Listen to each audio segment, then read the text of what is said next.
मुसलमानों, CM KCR को पहचानो। 3 सितंबर 2022 को केसीआर साहब ने प्रगति भवन में टीआरएस के 103 एमएलए को बुलाया और एक मीटिंग की।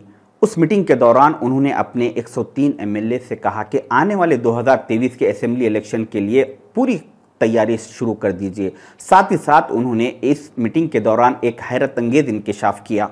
केसीआर साहब ने कहा कि नेक्स्ट इलेक्शन में हम कम से कम 72 एमएलए जीतने वाले हैं।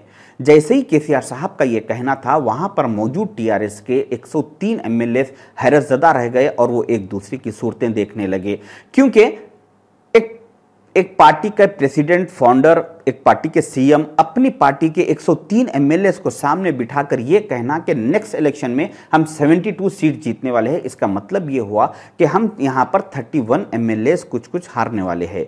कि केसीआर साहब को सर्वे रिपोर्ट मिली कि नेक्स्ट इलेक्शन में उनके 60 एमएलए 60 एमएलए हारने वाले हैं। तो अपने एमएलए को झूठी तसल्ली देने के लिए वो सारे एमएलए को बुलाकर 30 एमएलए हारने की बात कही, क्योंकि पॉलिटिकल में अक्सर यह होता है कि जिसके 60 एमएलए हारने वाले हैं वो 30 बोलते हैं, जिसके 30 हारने वाले हैं वो 15 बोलते। उस सर्वे रिपोर्ट में केसीआर साहब को उनके 60 एमएलए हारने की वजह भी बताई गई। उसमें सबसे अहम वजह यह थी कि 2014 और 2018 के असेंबली इलेक्शन में तेलंगाना के करीब 35 लाख मुस्लिम वोटर्स में से 80% मुसलमानों ने टीआरएस को वोट दिया और 20% मुसलमानों ने कांग्रेस को वोट दिया। उससे हुआ ये कि 80% मुस्लिम वोटर्स वन साइडेड केसीआर साहब को मिलने से केसीआर साहब 2 टर्म भी एक गवर्नमेंट बनाने में आसानी से उन्होंने गवर्नमेंट बना ली। मगर केसीआर साहब को अब ये वोट 80% कांग्रेस की तरफ हो चुके और 20% टीआरएस की तरफ रहने की वजह यह है कि इन्होंने ये 2 टर्म में जो मुसलमानों से वादे किए थे वो सारे के सारे वादे धोखा निकला, इनका झूठे वादे थे। इस वजह से सारे मुसलमान अब केसीआर साहब से बज़दन हो चुके, क्योंकि केसीआर साहब ने मुसलमानों को तालीम से आरास्ता करने का वादा किया और 45 मुस्लिम इंजीनियरिंग कॉलेजेस को बंद करके इन्होंने मुसलमानों को जहालत के गड्ढे में ढकेल दिया।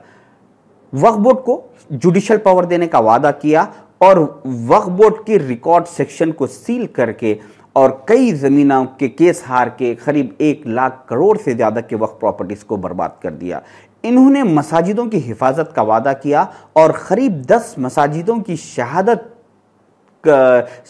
का सेहरा तेलंगाना में अपने 2 टर्म में अपने सर करवा लिया और साथ ही साथ बेकसूर मुसलमान जो कैद है उनको रिहा करवाने का वादा किया और इनके दौर में आलेर में मुसलमानों का इनकाउंटर हो चुका। तो ऐसे कई वादे जो भी इन्होंने किए बराबर उसका उल्टा इन्होंने काम किया। उसकी वजह यह थी कि इनको हर एंगल से बीजेपी को खुश करना था और बीजेपी मोदी जी को ये खुश करने के लिए किस हद तक भी जाने के लिए तैयार हो चुके थे। मगर केसीआर साहब इसमें इतनी आसानी से हार मानने वाले नहीं हैं, क्योंकि 3 सितंबर 2022 को जो इन्होंने मीटिंग किया उसके बाद 4 सितंबर को एक और इन्होंने प्लान किया कि इन्होंने 12 कलर के 12 झिब्बों का और 12 कलर के 12 टोपियों का इन्होंने ऑर्डर दिया और 8 कलर के 8 नए शेरवानियों का ऑर्डर दिया। अब ये जब इनके पास ये ऑर्डर रेडी होके आएगा उसके बाद केसीआर साहब ये सारा मटेरियल इनके लोगों में देंगे। उसके बाद तेलंगाना के मुसलमानों के पास 8 कलर के 8 शेरवानियां पहन के लोग और 12 कलर के 12 झिब्बे, 12 कलर के 12 टोपियां पहनकर लोग आके मुसलमानों को डराने की कोशिश करेंगे कि देखो मुसलमानों टीआरएस को वोट दो वरना बीजेपी आ जाएगी, ऐसा होगा वैसा होगा, जबकि ये कोई हकीकत नहीं है, ये केसीआर साहब की एक चाल रहेगी।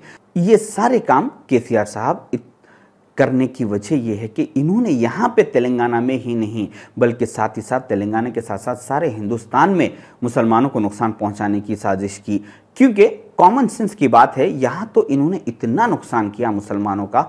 और अगर आप स्टेट से बाहर अगर देखेंगे तो जनरली मिसाल के तौर पे बीजेपी के साथ 10 स्टेट पॉलिटिकल पार्टीज है और कांग्रेस के साथ 10 स्टेट पॉलिटिकल पार्टीज है।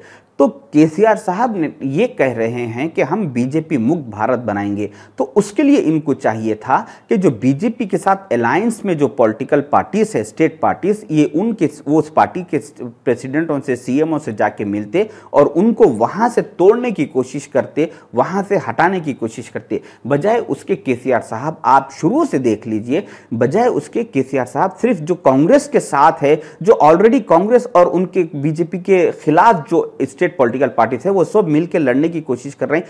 केसीआर साहब उनके पास जाके उनको तोड़ने की कोशिश कर रहे हैं, उन लोगों में डिवाइड करने की कोशिश कर रहे हैं। जैसा कि यूपी में अखिलेश यादव जो कि ऑलरेडी कांग्रेस के साथ है, जाकर केसीआर साहब ने उनसे मुलाकात की। बिहार में तेजस्वी यादव जो कि ऑलरेडी कांग्रेस के साथ है, केसीआर साहब ने जाकर उनसे मुलाकात की। महाराष्ट्र में उद्धव ठाकरे, शरद पवार जो ऑलरेडी कांग्रेस के साथ है, केसीआर साहब ने जाकर उनसे मुलाकात की। स्टालिन जो कि तमिलनाडु में ऑलरेडी कांग्रेस के साथ है, केसीआर साहब ने जाकर उनसे मुलाकात की। उनको कोशिश ये कर रहे हैं कि कांग्रेस के का जो ग्रुप है उसको तोड़ दिया जाए और बीजेपी को आसानी से मजबूत कर दिया जाए।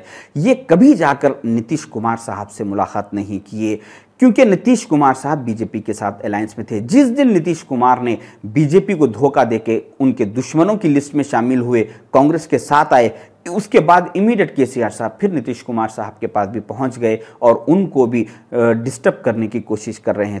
As a matter of fact, I have nothing against Mr. Modi. I have all respect for him as the Honorable Prime Minister of India. I have all respect for him. And another important thing I am telling you, it should be noted, and it's very important. I am his best friend also. People hardly know what friendship we have in between us. What kind of matters we discussed.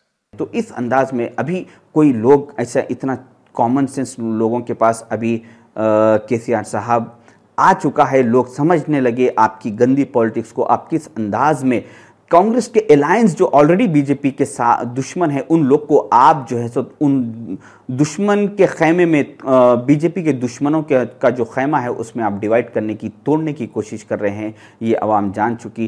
KCR साहब की बातों में मत आइए और अब के सोच समझ के अपना वोट का हक इस्तेमाल कीजिए। इसी हिसाब से मेरी आप लोगों से गुजारिश है कि ऐसे केसीआर साहब के पॉलिसीज़ का बाइकआउट कीजिए और इत्तेहाद होकर कांग्रेस का साथ दीजिए, क्योंकि आने वाले तेलंगाना इलेक्शन में कांग्रेस गवर्नमेंट बनाने जा रही है इंशाअल्लाह।